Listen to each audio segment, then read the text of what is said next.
So as we all know, there's been a federal shutdown. Now, we're not here today to talk about who's right, who's wrong, what caused this federal shutdown. What we're here to talk about today are the federal workers that live in Nassau County and the town of Hempstead that are impacted by this federal shutdown, as many are not being paid.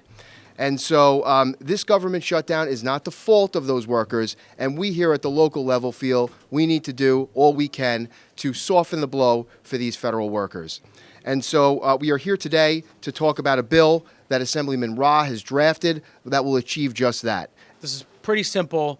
This is something that the state legislature did near unanimously in the past, back during the shutdown that went from the end of 2018 into early 2019.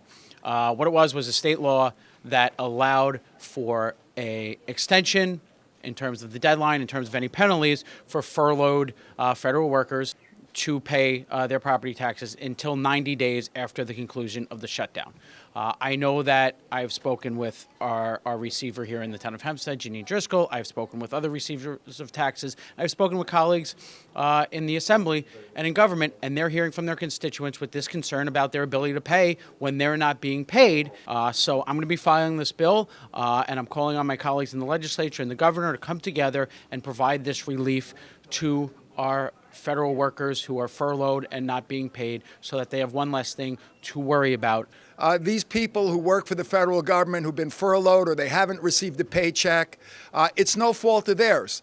And when it comes to paying their taxes, I think it's a great idea. Let's give them an extension. It's no harm to local government. Nobody will be harmed at all by extending the time within which our federal employees have to pay their taxes.